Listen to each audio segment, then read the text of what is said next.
बांके बिहारी मंदिर की वास्तविक घटना। दो संत मंदिर में प्रवेश करते हैं और घटित होती है ऐसी घटना कि शुरू हो जाता है जीवन वृत्तांत जो हर किसी की जिंदगी को कभी कभी अवश्य स्पर्श करता है। कृष्ण नाम ही आकर्षण का केंद्र है। कृष्ण के दर पर वास्तविक घटना घटित होती है। एक ऐसी ही वास्तविक घटना बांके बिहारी मंदिर में पुजारी जी के साथ घटित हुई। उन्होंने घटना के माध्यम से घमंड होने ना होने का अंतर स्पष्ट किया, जो संभवतः ठाकुर जी ने स्वयं घटित होने दिया, जिससे मंदिर के अंदर बैठे पुजारी जी को वास्तविकता का आभास हुआ।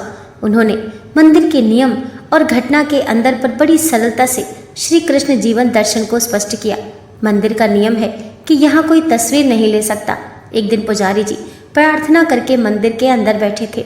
ठीक उसी वक्त मंदिर में दो संत प्रवेश करते हैं। उनमें से एक संत ने बांके बिहारी की फोटो लेना शुरू कर दिया। उस संत को फोटो लेते हुए देखते ही पुजारी जी ने तेज आवाज में कहा कि ए फोटो मत लेना, जबकि मंदिर के सूचना बोर्ड पर अंकित है कि फोटो लेना मना है। बावजूद इसके वह संत बिना इजाजत के फोटो निकाल रहे थे।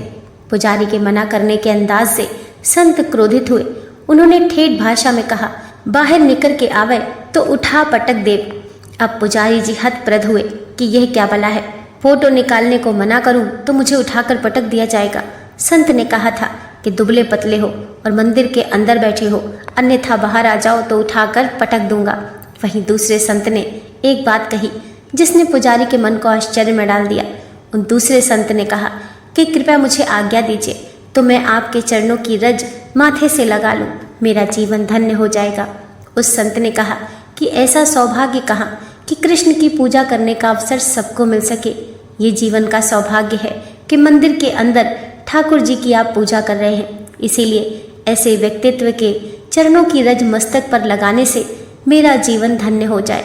अब पुजारी जी के मन में द्वंद्व जन्म लेने लगा कि बड़ी अजीब बात है कि एक संत कह रहे हैं कि बाहर आ जाओ, उठाकर पटक दूंगा, और दूसरे कह रहे हैं कि तुम्हारे चरणों की रज मस्तक से लगा लूं।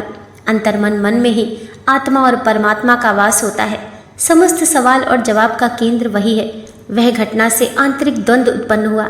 एक ही समय में दो अलग व्यक्तियों से पुजारी जी का मन प्रभावित हुआ। उन्हें परमात्मा का जवाब भी वहीं से मिला। उन्होंने एहसास किया कि ठाकुर जी जानते हैं और जनवाते भी हैं। उन्होंने आभास कराया कि तुम कुछ भी नहीं हो, जो अभिमान मन में पाल लो।